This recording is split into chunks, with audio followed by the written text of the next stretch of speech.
गतिविधियां तेज हो चुकी हैं। उत्तर प्रदेश में 9 विधानसभा सीटों पर उपचुनाव के रण ने अब तेजी पकड़ ली है। सभी प्रमुख राजनीतिक दलों ने अपने सिपाही मैदान पर उतार दिए हैं, लेकिन सत्ताधारी बीजेपी अभी ऐसा नहीं कर पाई है। बीजेपी के सिपाही अभी तय नहीं हो पाए। माना जा रहा है कि ये बीजेपी की नई स्ट्रेटेजी है, जिसके तहत उम्मीदवारों की घोषणा में देरी हो रही है। दूसरी ओर उत्तर प्रदेश विधानसभा उपचुनाव में समाजवादी पार्टी और बीजेपी के बीच मुकाबले में असदुद्दीन ओवैसी की पार्टी एआईएमआईएम की भी एंट्री हो गई है। ओवैसी ने उपचुनाव की 9 सीटों में से मुस्लिम बहुल 2 सीटों पर अपने प्रत्याशी उतार दिए हैं। एआईएमआईएम ने कुंदरकी विधानसभा सीट से मोहम्मद वारिस और मीरापुर विधानसभा सीट से अरशद राणा को अपना प्रत्याशी बनाया है। पश्चिम यूपी की दोनों मुस्लिम बहुल सीटों पर मुस्लिम कैंडिडेट उतारकर ओवैसी ने सपा और बसपा की टेंशन को बढ़ा दिया है और ऐसे में मुकाबला क्या रोचक हो गया है, इस पर कई तरह के सस्पेंस देखने को मिल रहा है। लेकिन भारतीय जनता पार्टी की लगातार सीटों की शेयरिंग और उसके साथ साथ संजय निषाद दिल्ली में अड़े हुए नजर आ रहे। 2 सीटों पर उनकी डिमांड है, लेकिन जो लगातार देरी हो रही है कि आखिरकार प्रत्याशियों के नामों पर अभी मंथन चल रहा है, क्यों अभी तक ऐलान नहीं हुआ, उसके लिए भी क्या कोई स्ट्रैटेजी है भारतीय जनता पार्टी की, या फिर कोई और मुद्दा है। जिस प्रकार से संजय निषाद की नाराजगी देखने को मिल रही थी, आरएलडी को 1 सीट देने का ऐलान किया है और इसके साथ साथ 9 में से 8 सीटें भारतीय जनता पार्टी खुद लड़ेगी और माना जा रहा है कि भारतीय जनता पार्टी अपने ही सिंबल से संजय निषाद के कोई एक प्रत्याशी को अपना उम्मीदवार बनाएगा,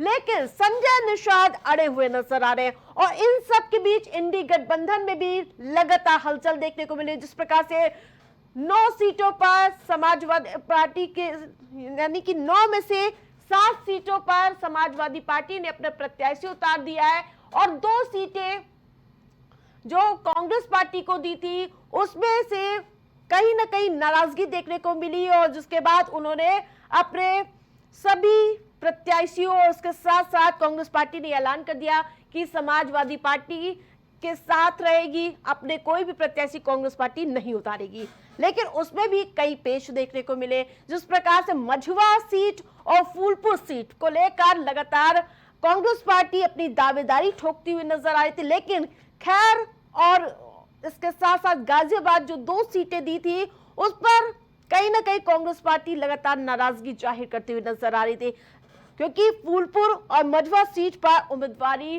के लिए लगातार प्रियंका गांधी हो या फिर कांग्रेस के बड़े प्रतिनिधि इस पर चर्चा करते हुए नजर आ रहे थे कि ये सीट कहीं ना कहीं समाजवादी पार्टी से लेने के लिए वो कहीं ना कहीं मान मनौती हो जाएगी। लेकिन जिस प्रकार से यूपी का रण उपचुनाव में लगातार दिग्गजों का जमावड़ा देखने को मिला और हमारे साथ पैनलिस्ट भी जुड़ चुके हैं, उनका परिचय आपसे करा देती हूँ। किशोर यादव नेता भारतीय जनता पार्टी से हमारे साथ जुड़ चुके हैं, यश भारती समाजवादी पार्टी से हमारे साथ जुड़ चुके हैं, अरशद रजा कांग्रेस पार्टी से हमारे साथ जुड़ चुके हैं और स्टूडियो से वरिष्ठ पत्रकार मनीष श्रीवास्तव हमारे साथ जुड़ चुके हैं। अरशद जी, जिस प्रकार से लगातार सियासी हलचल के बीच कहीं ना कहीं कांग्रेस पार्टी का क्या कुछ रुख रहेगा, पहले उसको आप क्लियर कर दीजिए।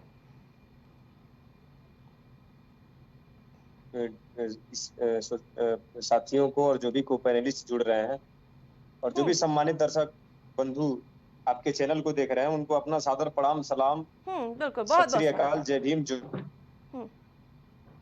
देखिए, मसला इंडिया गठबंधन में न तो किसी दरार का है, न किसी झगड़ा का है, न किसी लड़ाई का है, न किसी वर्चस्व का है। इंडिया गठबंधन एकजुट है धरातल के मुद्दों के साथ, न्याय के लिए संघर्षरत है, सड़क से लेकर और सदन तक। लगातार सरकार जिस प्रकार से महंगाई बेरोजगारी पर है, जिस एक खाई बीच में हिंदू और मुसलमान के बीच लेकिन में, पहले जब आप लोग चुनावी जोश में नजर आए तो चुनाव के लिए ताल ठोकते हुए नजर आ रहे, 5 सीटों पर आपने दावेदारी की थी, वो कौन सी सीटें थी? सबसे पहले मैं आपको बताऊं कि भारतीय जनता पार्टी आशा जी से अभी संपर्क नहीं हो पा रहा है। उनके पास कोई मुद्दे नहीं है, हम्म, उनके पास कोई मुद्दे नहीं है। 5 सीटें इनमें से तो समाजवादी पार्टी ने ऑलरेडी जीत रखे हैं। 10 में से 5 पर समाजवादी पार्टी के विधायक थे। 5 पर बात चल रही थी कांग्रेस पार्टी को लड़ाने की। सिर्फ नेतृत्व कांग्रेस पार्टी का श्री राहुल गांधी जी, मल्लिकार्जुन खड़गे जी, समाजवादी पार्टी के राष्ट्रीय अध्यक्ष जी से लगातार वार्ता कर रहे हैं। और इसमें आप लोग निश्चिंत रहिए, जल्द ही इसका कितने सीटों पर कांग्रेस पार्टी लड़ेगी, कितने सीटों पर समाजवादी पार्टी लड़ेगी, ये आपको भी मालूम चल जाएगा, पूरे उत्तर प्रदेश और देश को भी मालूम चल जाएगा, पता चल जाएगा। लेकिन ये कहीं ना कहीं टीस नजर आ रही है, क्योंकि कहीं ना कहीं क्योंकि आप लोग पहले पूरी तरह से चुनावी मोड में नजर आ रहे हो, एकदम से नामों का वापसी लेना कि नहीं हम कोई सीट पर भी चुनाव नहीं लड़ेंगे, इसका ऐलान कर देना। नहीं, देखिए हम एकजुट हैं और ये एकजुटता का परिचय देता है ये बयान। इससे तो आप भी संतुष्ट होंगे। मैं ये कह रहा हूं कि धरातल के मुद्दे आज क्यों गायब हो चले हैं। केवल चुनाव पर हम डिबेट करेंगे और भारतीय जनता पार्टी के किसी भी नेता के मुंह से शिक्षा, स्वास्थ्य, बिजली, पानी, सड़क के मुद्दे पर बात करते हुए देखा है, आपको कोई नहीं मिलेगा। आपको बयानबाजी करते हुए जरूर लोग मिलेंगे कि बटेंगे तो कटेंगे, लेकिन इस नारा का मैं संबंध रखता हूँ। क्या उस 69,000 शिक्षक भर्ती घोटाले की बात की जा रही है जिसमें पिछड़े दलित समाज के हक को नकारा गया था? क्या इसमें ये जो कांस्टेबल की भर्ती आई थी, इसमें किस प्रकार से पेपर आउट हुआ, क्या इसकी बात की जा रही है? मैं तो कह रहा हूँ कि पिछड़े दलित, अल्पसंख्यक, सिख समाज, जैन, पारसी, बौद्ध, इन सभी समाज को भारतीय जनता पार्टी के नेताजी लोग ये कह रहे हैं, ये संदेश दे रहे हैं कि आप लोग एकजुट हो जाइए अगर आप अपने हक और अधिकार को चाहते हैं और उनके हक और अधिकार की लड़ाई। ठीक है अर्शद जी, लौटूंगी। ठीक है, ठीक है, मजबूती से लड़ेगा। यस जी, जिस प्रकार से AIMIM की एंट्री हो चुकी, 2 सीटों पर उन्होंने प्रत्याशी भी उतार दिए, कुदरकी और मुजफ्फरनगर की सीट है जो नहीं, कुदरकी और मीरापुर सीट, इस दोनों सीटों पर AIMIM ने अपने प्रत्याशी उतार दिया है। ये M फैक्टर कितना घातक हो सकता है आपके लिए? देखिए, जो MY के नाम से आप समाजवादी पार्टी को जोड़ते हैं, उसको हमने पहले ही इस लोकसभा चुनाव में ध्वस्त कर दिया। लेकिन मुस्लिम प्रत्याशी तो आपने दोनों सीटों पर उतारा है। सुनिए, सवाल आपने पूछ लिया, जवाब मुझे दे दीजिए। नहीं, थोड़ा सुधारना भी जरूरी होता है। M से मोदी और Y से योगी को जो बात थी वो हमने बता दिया है। जनता ने समर्थन दिया है और लोकसभा की सबसे बड़ी पार्टी उत्तर प्रदेश में समाजवादी पार्टी है। देश की तीसरे नंबर की सबसे बड़ी पार्टी समाजवादी पार्टी उत्तर प्रदेश की जनता ने बनाया है।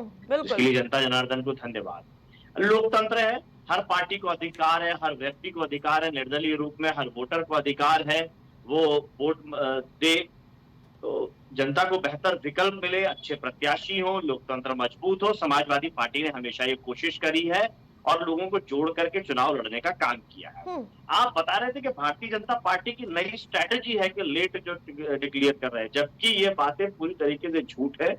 आपसी इंजन जो टकरा रहे हैं आपस में, दिल्ली वाला लखनऊ से, लखनऊ वाला विधानसभा क्षेत्र थे, विधानसभा क्षेत्र आपस में, और अब तो प्रमाणित हो गया है कि दंगाई दंगा कर इसीलिए रहे क्योंकि चुनाव आ गए हैं, चुनाव लड़ना है। ये दंगाई अपने पुराने धंधे पे आ गए हैं।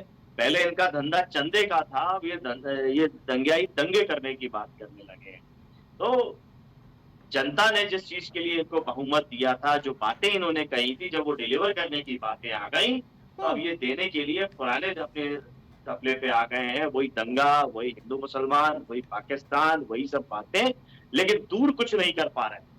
लगातार केंद्र सरकार की बातें करें तो आतंकवाद की घटनाएं बढ़ रही है, राज्य सरकार की बात करें तो लगातार अपराध बढ़ रहा है, लेकिन निरंकुश है।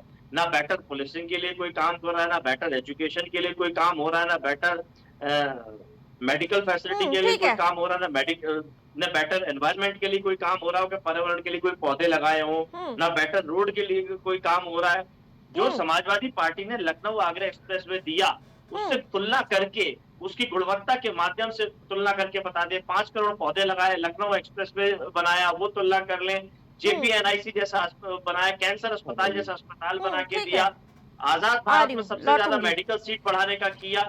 करें ना टक्कर इन हाँ, सब ठीक है, बातों यस पे। जी, ग्रामीण लौटूंगी। विकास की बात करें तो सफाई हमारा एक मॉडल है, उससे आकर के टक्कर करें। शहरी की बात करें तो लखनऊ राजधानी को हमने एक बेहतर डेवलपमेंट करके दिया है। किसी भी ठीक मसले पे है, आकर किशोर जी टकराए। से पूछूंगी हमने अभी। जहाँ ठीक बिजली है, मनीष जी उत्पादन भी छोड़ा हमारे साथ था, जुड़े हैं। मनीष वहाँ से जी, सिंगल यूनिट बिजली आरोप उत्पादन भाजपा पर लगता है कि बीजेपी ध्रुवीकरण की राजनीति करती है, लेकिन कुंदरकी और मीरापुर सीट पर जितने भी उम्मीदवार उतारे गए हैं उसमें मुस्लिम ही हैं।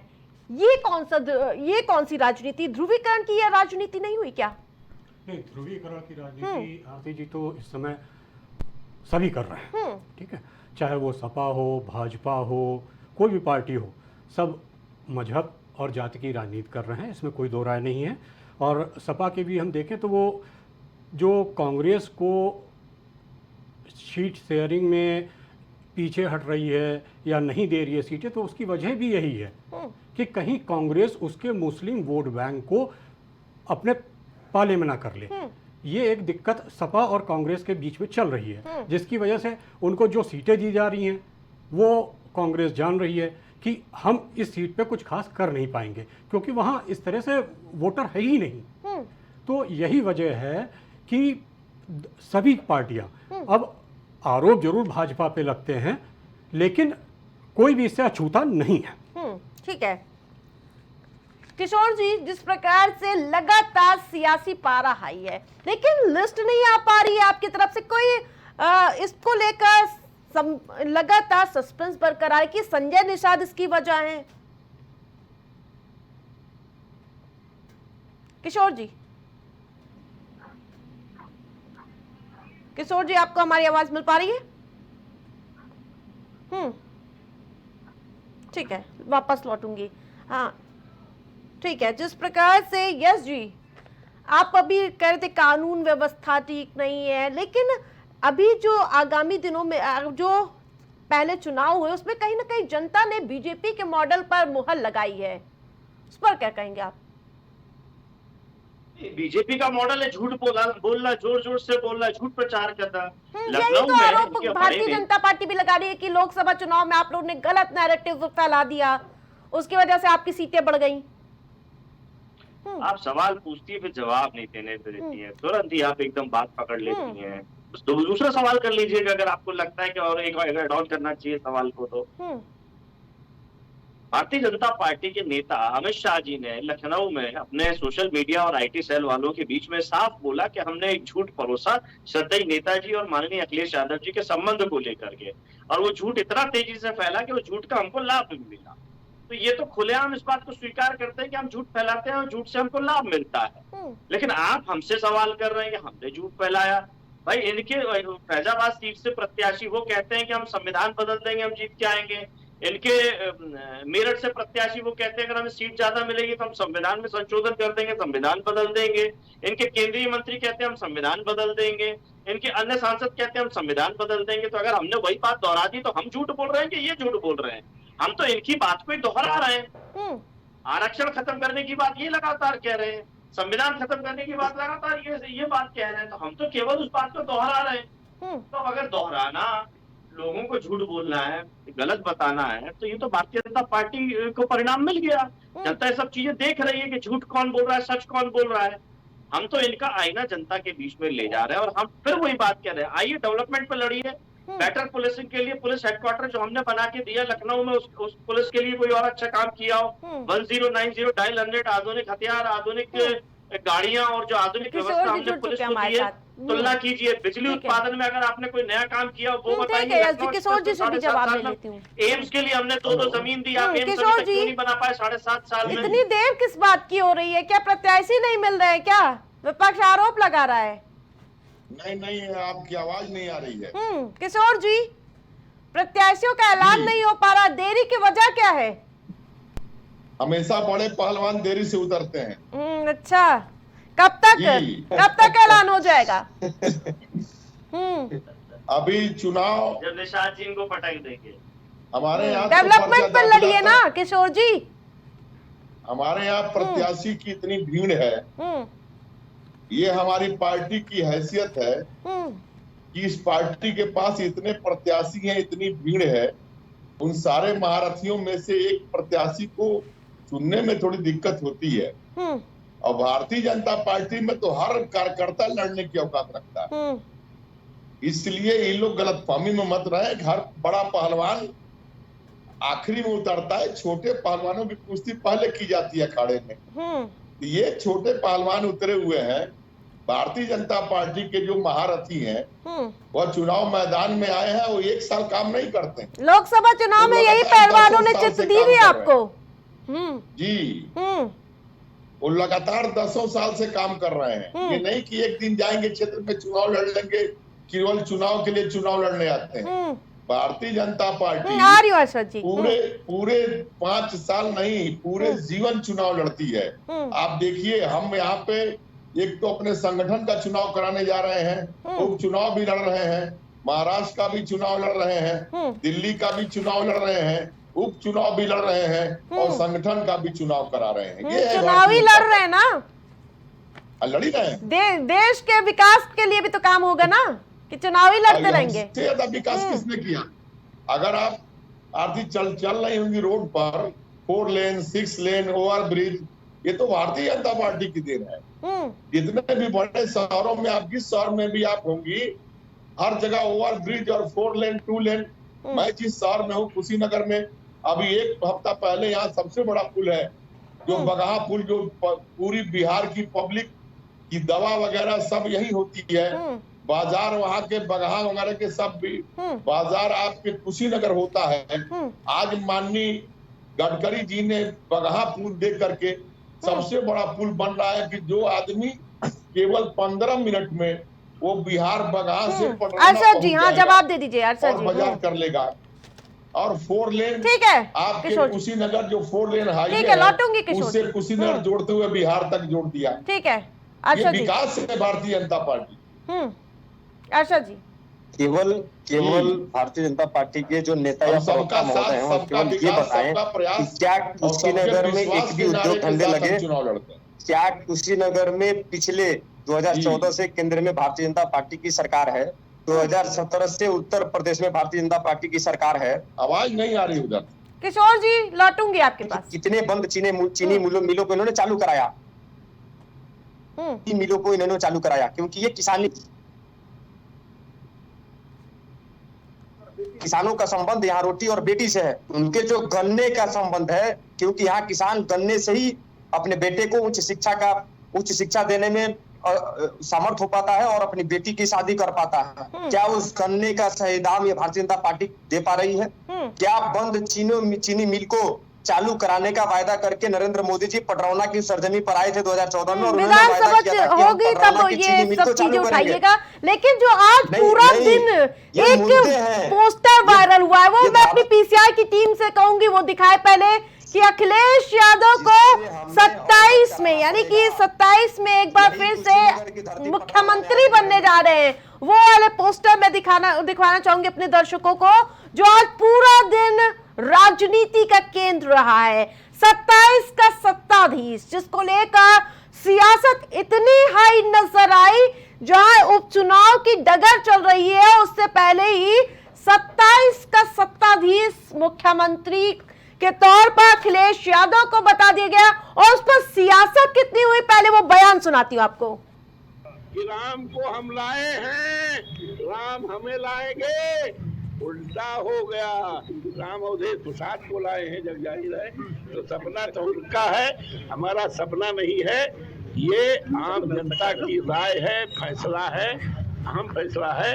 एक इतिहास कायम होगा और 50,000 वोट से हमारा कैंडिडेट, हमारा बेटा अजीत प्रसाद, जिसको माननीय अखिलेश यादव जी ने सर्वसम्मत से टिकट की घोषणा की है, जीतेगा। शेख चिल्ली हसीन सपने देखा करता था और ये सोचता था कि उसके सपने पूरे हो जाएंगे।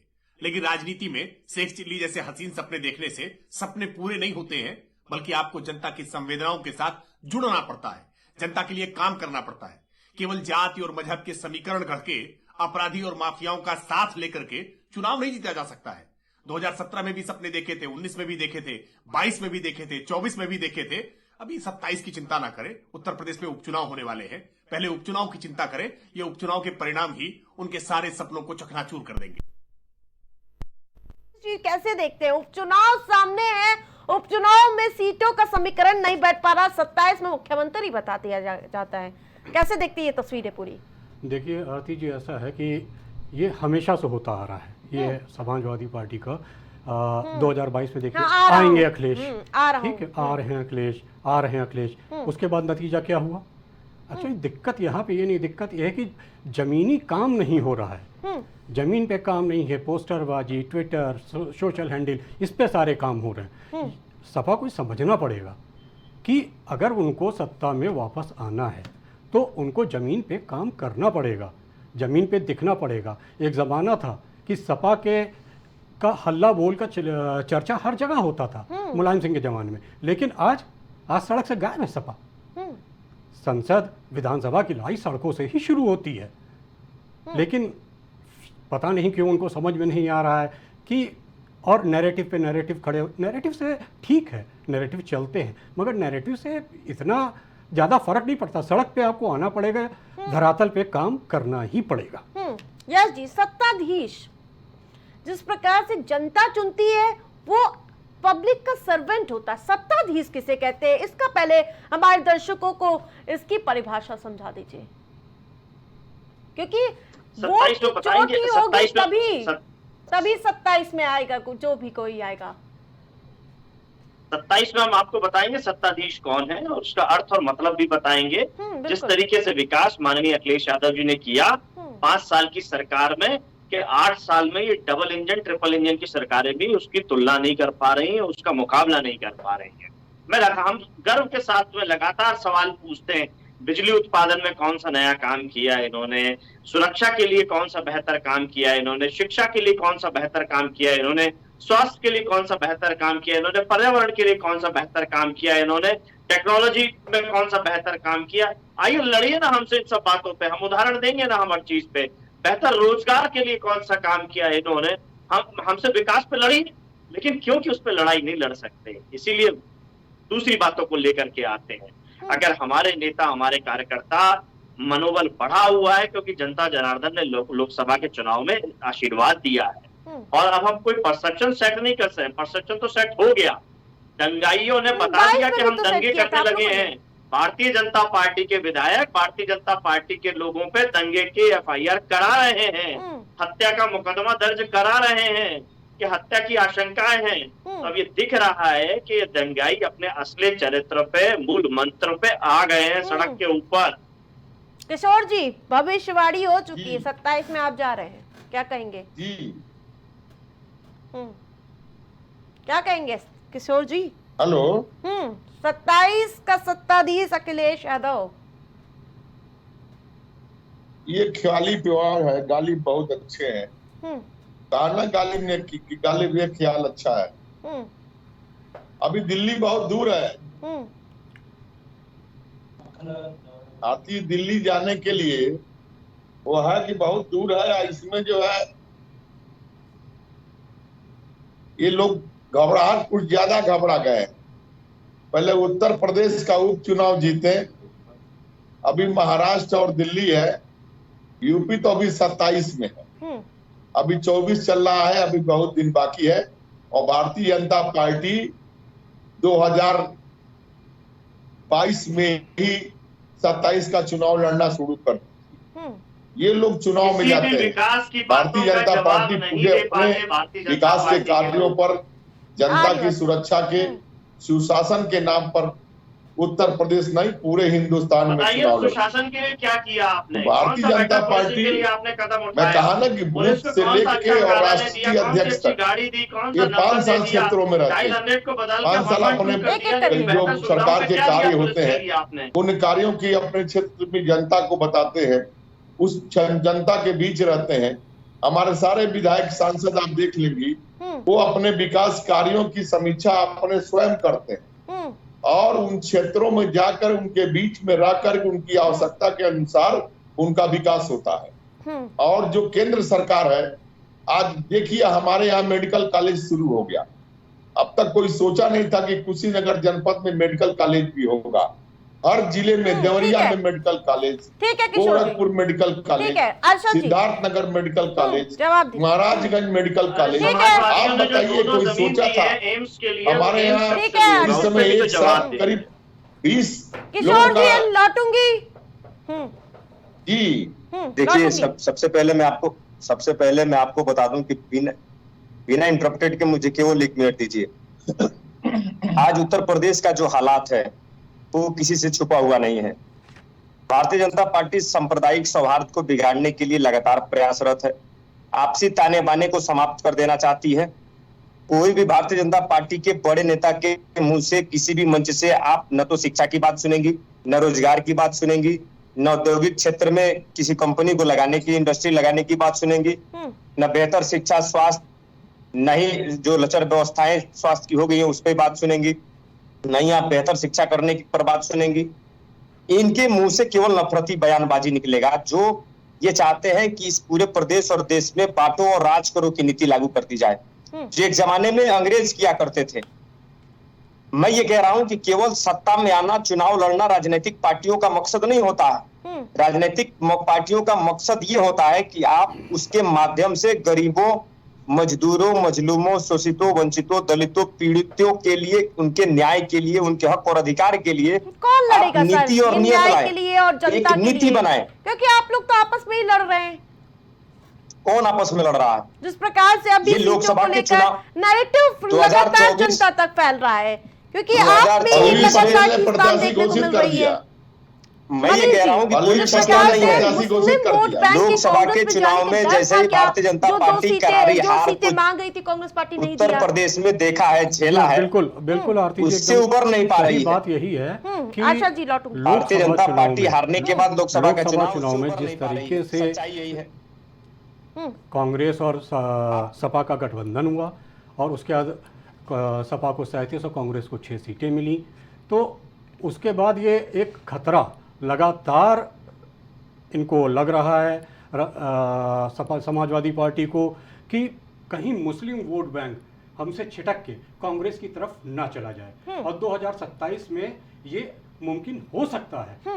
तो इसलिए वो किसी भी तरीके से कांग्रेस को अपने से ऊपर नहीं आने देना चाहती। तो जाहिर सी बात है कि वो ज़्यादा से ज़्यादा उपचुनाव का सीधा अच्छा एक बात और समझ लीजिए, उपचुनाव मतलब यूपी के सभी 27 का लटमट टेस्ट। उपचुनाव यूपी के सभी क्षेत्रों में उत्तर पश्चिम होकर ही गुजर रहा है। सब चारों तरफ से उपचुनाव होता है। इसको सैंपल सर्वे माना जा सकता है 27 का, ठीक है। तो ये 27 का सैंपल सर्वे ये सभी समझ रहे हैं कि 27 में जिसकी हवा बनेगी वही जो उपचुनाव में जिसकी हवा बनेगी वही 27 में जो है हवा का रुख तय करेगा।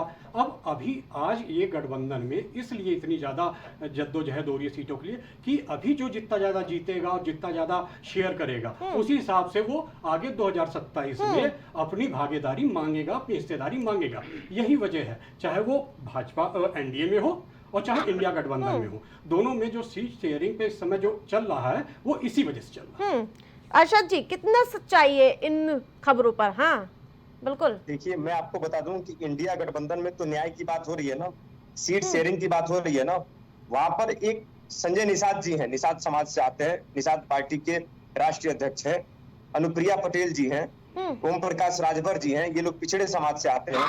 वहां पर भारतीय जनता पार्टी ने क्या इनको एक भी सीट दिया है? पिछड़े दलित की बात तो भारतीय जनता पार्टी करती है, लेकिन जब उनके हक और अधिकार की बात आई तो कांग्रेस पार्टी राष्ट्र की पार्टी है। पहली बात अर्षद जी, एक भी सीट नहीं, एक भी सीट पर क्या भारतीय जनता पार्टी ने इन्हें जगह दिया है? एक भी जगह पर इन्हें चुनाव लड़ने का मौका दिया है? नहीं दिया है। इससे साबित होता है कि भारतीय जनता पार्टी पिछड़े दलित क्या क्षेत्र पार्टी से अपनी तुलना करेंगे आप लोग? विरोधी है। भारतीय जनता पार्टी पिछड़े समाज की विरोधी है। ठीक है, भारतीय जनता पार्टी दलित समाज की विरोधी है। इससे ये साबित हो गया है। क्यों संजय निषाद जी का बयान आप लोगों ने नहीं सुना है? वहां पर तानाशाही व्यवस्था इस तरह से हावी है, लोकतंत्र भारतीय जनता पार्टी में नहीं बचा है कि कोई भी नेता बोल देगा तो अगले दिन उसके घर ईडी सीबीआई या उसका ठिकाना जेल।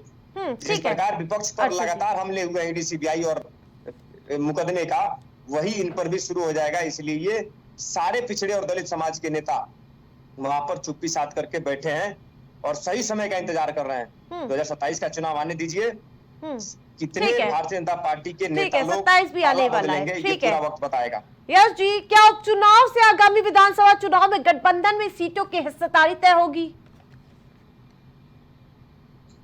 देखिए, उपचुनाव को उपचुनाव की तरह देखिए, ना उससे सरकार बननी है ना उससे सरकार बिगड़नी है। जनता का जनादेश और जनता अपना आक्रोश इस उपचुनाव में जरूर दिखाएगी, जिस तरीके से लोकसभा में दिखाया है। और लगातार जितने भी उपचुनाव हुए हैं वो सत्ता के खिलाफ गए हैं। चाहे गोरखपुर में स्वयं योगी जी ने अपनी लोकसभा सीट छोड़ी हो, उप मुख्यमंत्री केशव प्रसाद मौर्य जी छोड़ी हो, जो इनका हिंदू मुसलमान का नफरत फैलाने वाला कैराना मॉडल था, वो भी सीट ये हारे हैं। तो लगातार समाजवादियों ने इनको हराने का काम किया है और 27 में इनको सत्ता से बेदखल करेंगे। 22 में बेईमानी से ये जो आए हैं और उस पर जो गुमान कर रहे हैं, गुमान करने के कारण ही 27 में जो 24 का लोकसभा हुआ है, प्रभु राम ने इनको आशीर्वाद दिया कि अब ये घर बैठे। बहुत इन्होंने सत्ता की अहंकार में जी लिए। अभी ये स्वास्थ्य को लेकर के बड़ी बड़ी बातें करते हैं। मैंने सवाल पूछा था, दो जगह एम्स के लिए जमीन दी समाजवादियों ने, एक भी एम्स ये 7.5 साल में तैयार नहीं कर पाए। ये नाकामयाबी किसकी है? इस पे कौन बात कहेगा? कौन रोक रहा है? क्या विपक्षी पार्टियां इनको एम्स बनाने से रोक रही हैं? शिक्षा के लिए कौन सा बेहतर, अटल बिहारी वाजपेयी जी के नाम से बनी हुई यूनिवर्सिटी कहाँ चल रही है? कौन सा भवन बना दिया? उस पर जवाब नहीं देंगे। स्वास्थ्य के लिए लगातार इनके स्वास्थ्य मंत्री, उप मुख्यमंत्री छापा मारते हैं और कमियां पकड़ते रहते हैं। वो कमियां दूर कौन करेगा? शिक्षा के लिए अतिथि शिक्षक लगातार सड़क पे आंदोलन कर रहे हैं, चाहे इनके प्रदेश अध्यक्ष हों, चाहे अनुप्रिया पटेल हों, चाहे इनके संजय निषाद जी हों, ओपी राजभर जी हों, सबके घर दरवाजे के बाहर जाते हैं और ये पुलिस से उनको लाठी से पिटवाने का काम करते हैं। जबकि राष्ट्रीय पिछड़ा वर्ग आयोग, जिसके संविधान अधिकार देने की दुहाई भारतीय जनता पार्टी की सरकार देती है, वो ये कह चुकी कि आरक्षण लूट लिया आपने उत्तर प्रदेश में। हाईकोर्ट कह चुका कि आरक्षण लूट लिया आपने ओबीसी का।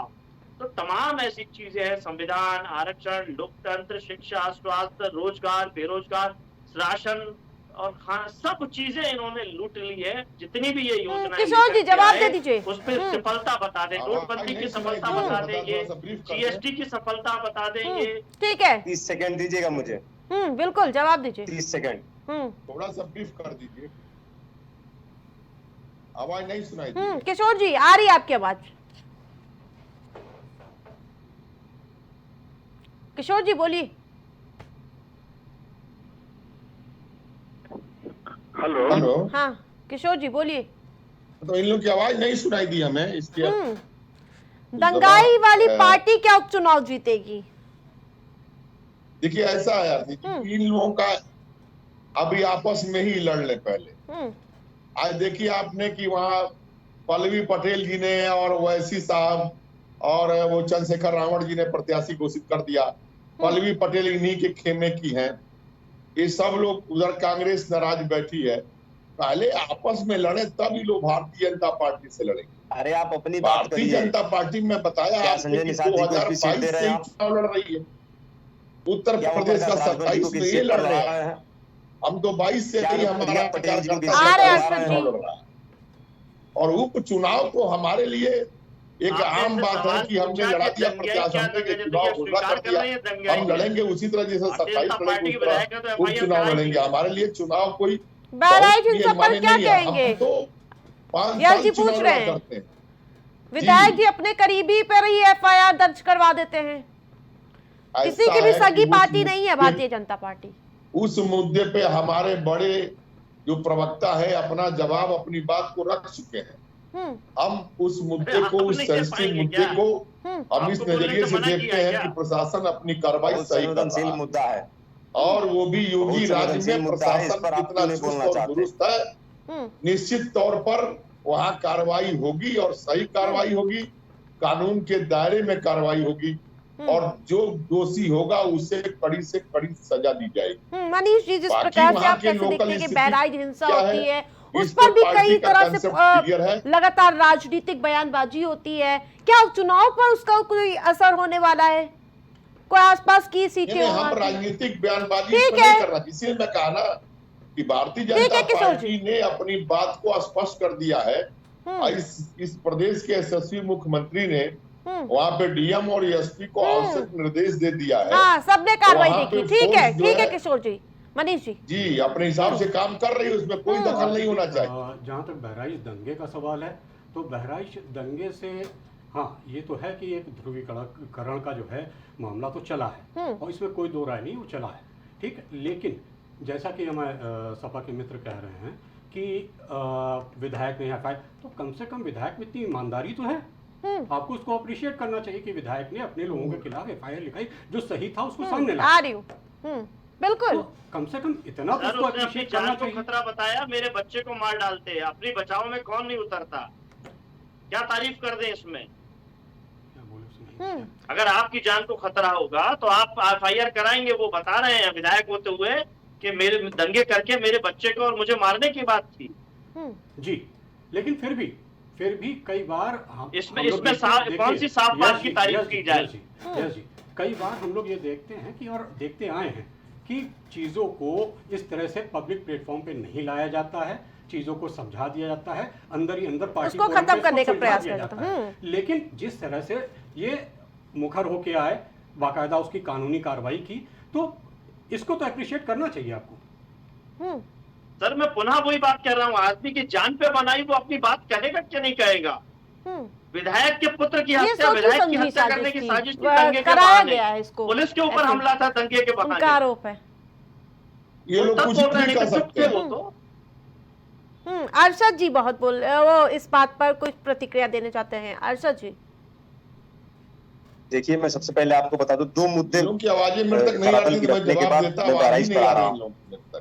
देखिए, आज उत्तर प्रदेश की प्रत्येक घरों में राशन से जुड़े तमाम समस्याएं हैं। जैसे राशन कार्ड में अगर 6 यूनिट है तो उसमें से 3 यूनिट गायब कर दिया गया है, 2 यूनिट गायब कर दिया गया है, 3 और 4 यूनिट का राशन मिल रहा है। समस्या नंबर 1, 20 किलोमीटर 30 किलोमीटर से इन मुद्दों को नहीं, आपके चैनल के माध्यम से हम उठा रहे हैं।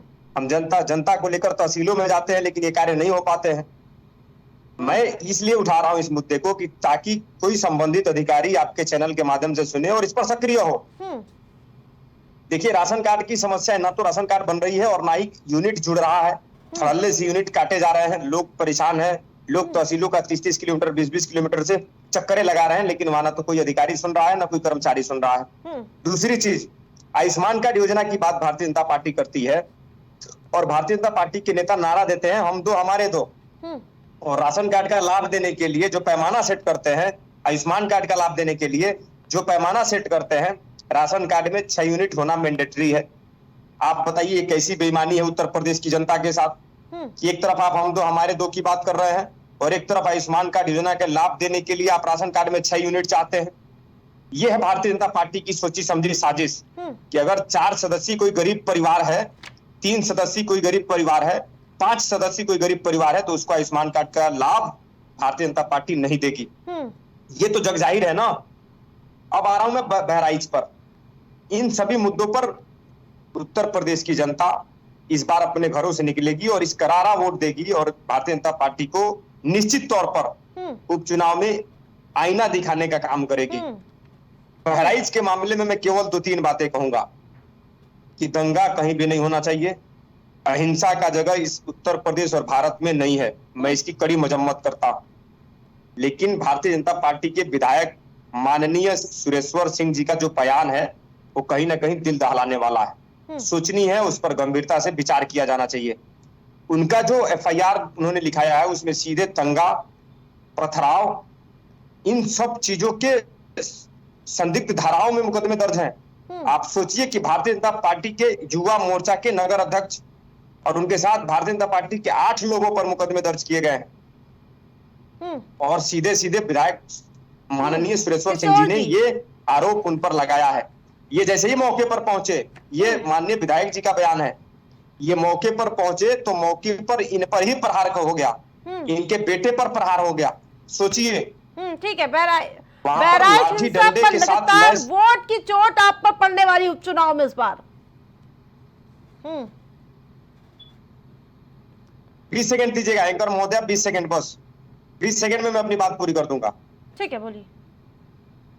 मैं ये कह रहा हूं कि उत्तर प्रदेश एक ऐसी सरजमी है जहां गंगा जमुनी तहजीब जिंदा है, जहां पर हम अपने हिंदू भाई के दिवाली, छठ हर जगह शामिल होते हैं। हम रामलीला देखने जाया करते हैं और हमारे वहां ईद के मौके पर हमारे हिंदू भाई आया करते हैं। क्या आप इस सांप्रदायिक सौहार्द और आपसी ताने बाने को नहीं देखना चाहते? 2014 से जब आए हैं आप केवल नफरती बयान दे रहे हैं। 2014 के पहले तो ये चीजें नहीं थी ना। 2014 के पहले तो सभी लोग एक साथ अमन शांति मोहब्बत के साथ रहते थे। आज ये नौबत क्यों आ गया कि जगह जगह आप नफरती बयान दे करके ठीक है, लोगों को आप उकसा करके और ये गरीब लोगों पर आप जब से एक बहुत बड़ा जुल्म कर रहे हैं, ज्यादती कर रहे हैं। मुस्लिम जानता होने लगा है, कैसे देखते हैं? नहीं, सही है। और लगातार जो है विपक्षी दल इसका आरोप भी लगाते रहे हैं कि बीजेपी हिंदू मुस्लिम करती है और नैरेटिव गढ़ती है, ऐसा देखने में आ रहा है। लेकिन एक तरफ देखा जाए तो अगर ठीक है, बीजेपी पे तो आरोप लग ही रहा है कि वो हिंदू मुस्लिम करती है, लेकिन दूसरी तरफ देखा जाए तो मुस्लिमों के साथ कौन खड़ा है, इसको भी देखना। क्या ये राजनीति में उचित है? क्या राजनीति में हिंदू मुसलमान उचित है? हिंदू मुस्लिम ये होना चाहिए। मोदी प्रधानमंत्री मोदी जी जो है वो सबका साथ सबका विश्वास की बात करते हैं, ठीक है। अरे भैया वो संविधान की शपथ लेकर के बैठे हैं। तो वही तो बोले, सबका साथ सबका विकास। वो तो कहने रहे हिंदू का विकास, सबका हिंदू विकास का है। साथ। कहाँ सबका साथ सबका विकास है? क्या गरीबों के साथ न्याय हो रहा है? मैं आपको आयुष्मान कार्ड योजना की बात बता रहा हूँ। वहाँ क्या कहाँ 3, लिखा 4, है 5 कि यूनिट वाले लोग एमवाई लोगों को नहीं मिलेगा इलाज? नहीं, ये गलत है, ये गलत है। कहीं कोई भेदभाव आपको किसी योजना में, किसी योजना में एकदम मिल रहा है। आयुष्मान कार्ड योजना में बता दीजिए, राशन कार्ड में बता दीजिए। सबको मैं जवाब दूं? हाँ यस जी, ठीक है। 6 यूनिट मैंडेटरी है। सेलेक्टिव राजनीति हर पार्टी करती है। 6 यूनिट मैंडेटरी, आप बताइए। कार्ड आप देखेंगे तो मुस्लिम का ही बना हुआ। आखिर क्यों? कर ले। यस जी, आइए। देखिए, ये बड़ा दुर्भाग्य है कि साफ साफ दिख रहा है ये उपचुनाव में, चुनाव ड्यूटी में ढूंढ के मुसलमान और यादवों को, इनकी जो समीक्षा बैठक हुई उसमें भी इन्होंने यही निकाला कि मुसलमान और यादवों ने हमको चुनाव हरवा दिया। तो जितने भी जो चुनाव में ड्यूटी देने वाले लोग हैं, सरकारी कर्मचारी हैं, जो संविधान के अनुसार काम करते हैं, उन सबको ड्यूटी से हटाया जा रहा है। और लगातार हम चुनाव आयोग में सूची दे रहे हैं इस बात की कि चुनाव लोकसभा हारने के बाद अब उपचुनाव विधानसभा में जो ड्यूटी देने वाले लोग हैं, जो प्रमुख पदों पर बैठे लोग हैं, उनको भारतीय जनता पार्टी हटा रही है केवल जाति और धर्म देख के। तो सबका साथ सबका विकास और सबका विश्वास कैसे हुआ, ये प्रमाणिक तौर पे हमने दिखा दिया। दूसरी बात, जिस तरीके से अपराध मुकदमे और बुलडोजर चल रहा है, जाति देख के, धर्म देख के, वो भी प्रमाणित है। आप देख लीजिए बुलडोजर चलने वालों की संख्या, किनके घरों में बुलडोजर सबसे ज्यादा चला है, अपराध पंजीयन किनके खिलाफ सबसे ज्यादा हो रहा है, सबसे ज्यादा माहौल किनके खिलाफ खराब करा जा रहा है, बयानबाजी किनके खिलाफ सबसे ज्यादा भारतीय जनता पार्टी के लोग कहते हैं। दिल्ली में बैठ के केंद्रीय मंत्री अगर इनकी सरकार के खिलाफ कोई आंदोलन करता है, चाहे वो सीए हो, एनआरसी हो या अन्य तरीके का आंदोलन, किसान आंदोलन हो, समाजवादी तो क्या पार्टी के नारे पूर्व डलवाते हैं पार्षद अमिताभ कहीं निकल ठाकुर? आते हैं। देश के गद्दारों को गोली मारो, सालों को जी। सरकार के खिलाफ अगर अपने हक अधिकार की आवाज उठाने के लिए कोई धरना देता है, प्रदर्शन देता है, तो आप उसको गद्दार साबित कर देते हो, गोली मारने के लिए बात कहते हो। में उसमें कई पूर्व पार्षद निकल जाते हैं समाजवादी पार्टी की, ये कनेक्शन कहाँ से सामने आता है? वो भी भारतीय जनता पार्टी की स्ट्रैटेजी। ये जो है भारतीय जनता पार्टी अक्सर ये आरोप लगाया करती है समाजवादी पार्टी पे कि ये अपराधियों की पार्टी है। नकली नोट का जखीरा मिला था भी, उसमें भी समाजवादी पार्टी कनेक्शन। हमारे जिले में, मेरे जिले में। किशोर जी आ रही हूँ। इस तरह की चीजें हैं। किशोर जी कितना खुश हो रहे हैं, लेकिन कुलदीप सेंगर आपके जिले के थे क्या? ब्रजभूषण शरण सिंह आपके जिले के थे क्या? ऐसे तमाम, चिन्मयानंद कैसे बच गए? मालिश का वीडियो सबने देखा है। कितने नाम बताऊं मैं आपको? अभी आपके भारतीय जनता पार्टी थाने में एक महिला के ऊपर आपत्तिजनक बातें कर रहा था, पुलिस ने कार्रवाई करी है उसके ऊपर। ठीक है, मनीष जी अपनी बात पूरी करिए, फिर किशोर जी के पास। तो इस तरह से अगर देखा जाए कि दोनों जो एक अपराधी और इसका गठजोड़ वाली एक आरोप लगता है सपा पे, तो सपा नेतृत्व को चाहिए कि इसको दूर करना चाहिए, इस भ्रांति को दूर करना चाहिए, इसके लिए कुछ अच्छे लोगों को आगे लाना चाहिए। लेकिन लगातार देख रहे हैं कि कभी यहाँ से निकल रहा है, कभी क्या कहते हैं कन्नौज से आ रहा है, कभी कहीं से केस आ रहा है। तो इस तरह के जो मामले लगातार उजागर हो रहे हैं, ठीक है, तो इस पे जो है सपा नेतृत्व को आदरणीय मनीष जी, भारतीय जनता पार्टी आतंकवाद की तारीखें कर रही हो, आतंकवाद का जिसके ऊपर मुकदमा लगा हो उसको भारतीय जनता पार्टी में शामिल करती है, सांसद का टिकट देती हैं प्रज्ञा ठाकुर, और बाद में जब वो महात्मा गांधी के ऊपर बात करती हैं तो कहते दिल से माफ नहीं करूंगा। भारतीय जनता पार्टी ने आरएसएस के स्वयंसेवक की हत्या के जुर्म में शिवराज सरकार ने प्रज्ञा ठाकुर को गिरफ्तार किया था। तो ऐसे तमाम उदाहरण है भारतीय जनता पार्टी के कि सत्ता में आने के लिए, सरकार में आने के लिए ये हरेक को गले लगा लेते हैं। तो अगर आप हमारे ऊपर आरोप लगा रहे हैं, और माननीय अखिलेश यादव जी ने अपराधियों से किस तरीके से दूरी बनाई थी, लगातार इस बात के लिए प्रचारित करते हैं, और किस तरीके से स्वच्छ राजनीति हो सकती है, एक बड़ा उदाहरण माननीय अखिलेश यादव जी ने देने का प्रयास किया है। किशोर जी के पास आऊंगे। किशोर जी, कब तक विपक्ष के पीछे छुपते रहेंगे आप लोग? हर बड़ा दंगा हो या कोई ऐसे कांड हो जाए, आप समाजवादी पार्टी को आगे ला देते हैं।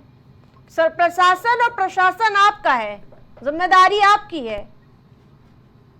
ऐसा है आरती जी, ये अगर किसी ने सबके साथ और सबका विकास का काम किया है तो उसका नाम थोड़ा सुन लेने दो, इन लोगों को सुनना चाहिए, मैंने बड़ा ध्यान से सुना है। इस समय, जिस समय कांग्रेस की सरकार ने 2011 में जनगणना के आधार पर जो पिछड़ी और गरीबी रेखा का बनाया था, उसमें सबसे ज्यादा मुस्लिम समाज के लोग थे, पिछड़े समाज के लोग थे, गरीब समाज के लोग। उसी को आधार मान के भारतीय जनता पार्टी ने, चाहे वो फ्री का अनाज हो, चाहे वो किसान सम्मान हो, चाहे आयुष्मान कार्ड हो, आप देखेंगे चाहे वो प्रधानमंत्री आवास हो, जितनी भी चीजें हैं सबसे ज्यादा मुस्लिम समाज में गई है, हिंदू गरीबों में गई है। हमने कहीं नहीं हिंदू मुसलमान ने तफरका किया कि जो अनाज हम दे रहे हैं हिंदू को देंगे, मुसलमान को नहीं देंगे। हमने जो ये स्पष्ट कर दीजिए, कौन कर सकता है और कैसे कर सकता है सरकारी योजनाओं में भेदभाव? अकेले 40% कैसे हो सकता है, थोड़ा ये समझा दीजिए। प्रधानमंत्री जो शहरों में, उसमें भी हमने तफरका नहीं किया। आयुष्मान कार्ड में हमने कहीं तफरका नहीं कैसे कर सकते, थोड़ा बताइए ना। बनेगा मुसलमान को नहीं बनेगा। हमने किसान सम्मान निधि में कहीं तफरका नहीं किया, मजाक वाली बात बनेगा मुसलमान का नहीं बनेगा। हमने मदरसों को भी अनुदान दिया, हमने उसमें साइंस टीचर बनाया, हमने मदरसों को हाई टेक किया, उसमें हमने इंजीनियरिंग की रैलियों में गिनवा दीजिएगा। अभी सरकार का रुख साफ करिए आप। इनसे पूछिए क्या मुसलमान टैक्स देता है कि नहीं देता है? इनकी तो समाजवादी पार्टी, ये हिंदू मुसलमान की बातें क्यों कर रहे हैं? एक उर्दू का शब्द होता है, आखिर क्यों कर रहे हैं हिंदू मुसलमान की बात? ठीक है, समय कम है, कहना चाहते हैं। ठीक है, यस जी, लास्ट रहने वाला हर कोई भारतवासी है, जो है वहाँ यस जी, ठीक है, धर्म से पहले वो भारतवासी है। यस जी। इससे बड़ा कुछ हो नहीं सकता कि सरकारी योजनाओं को ये कह रहे हैं हमने इसको दिया, इसको नहीं देने की बात नहीं करी, कहीं कोई भेदभाव नहीं रखा। ये भेदभाव रख कैसे कर सकते हैं? और कौन सी सरकार रख सकती है जब, और हमने तो क्या सुनने की क्षमताएं नहीं है इनके अंदर। अभी कह रहे हैं कैसे कोई सरकार भेदभाव कर सकती है? कोई भी सरकार, अगर कोई योजना आपने लागू करी है तो वो तो सभी के लिए रहेगी। राशन आप कैसे जाति और धर्म के आधार पर बांटना बंद कर सकते हैं जब अगर कोई ओपन स्कीम है? तो समय कम है, ये तो हमको समझाए ना। ये केवल नौटंकी करते हैं। जिस तरीके से उन्होंने चुनाव में प्रचार किया था, शमशान कब्रिस्तान, बिजली आपूर्ति में हिंदू मुसलमान, दिवाली और ईद को, भाई बिजली अगर जा रही है तो उसमें हिंदू के घर कैसे जाएगी और मुसलमान के घर कैसे जाएगी? तो ये मूर्खतापूर्ण उदाहरण तो ये भारतीय जनता पार्टी के लोग देते हैं, और ये लगातार ये भी वही दे रहे हैं। ठीक है, आशा जी, लास्ट कमेंट। देखिए, सबसे पहले मैं आपको एक संदेश देना चाहता हूं, और आपके चैनल के माध्यम से पूरे देशवासियों को और प्रदेशवासियों को, कि सबसे पहले हम अपने धर्म से पहले हम भारतवासी हैं। हमारी जो धार्मिक व्यवस्थाएं हैं वो ये कहती हैं कि सबसे पहले आप जिस देश में रहते हैं वो देश पहले है, धर्म बाद में है। दूसरी चीज, हिंदू मुसलमान पर कभी बयान किसी भी नेता को नहीं करना चाहिए। कोई भी योजना आएगी इस देश की आजादी के लिए, इस देश के लिए संघर्ष करने के लिए, इस देश में समय कुर्बानियां कम देने है के लिए आपके सभी धर्म और जातियों ने कंधा से कंधा मिला करके लड़ा था और अंग्रेजों को धूल चटाई थी। तो कहीं ना कहीं भारतीय जनता पार्टी केवल सत्ता में रहने के लिए इस प्रकार की उल जुलूल बयान देती है। धरातल ठीक पर है। आम जन इस वक्त बहुत सजग है, ठीक है। बहुत ही सजग तरीके से इस बार भारतीय जनता पार्टी को बाहर का रास्ता दिखाएगी और अपने बच्चों के भविष्य के लिए, उनके रोजगार के लिए, उनके बेहतर शिक्षा के लिए, उनके बेहतर स्वास्थ्य के लिए, राशन कार्ड की समस्याओं के समाधान के लिए, आयुष्मान कार्ड ठीक है योजना मनीष जी। के लाभार्थियों को बेहतर से बेहतर जी। सुविधा कैसे दी लास्ट जाए, मिनट। उसके लिए जो सरकार ठीक है काम अर्षद करेगी, जी, इंडिया समय कम है। गठबंधन की सरकार उनको लाने का काम जिस करेगी। प्रकार से इस समय जय का हिंद, जय मौजूदा भारत। स्थिति है, कैसे देखते हैं आप उपचुनाव के और 27 के चुनाव देखते हुए?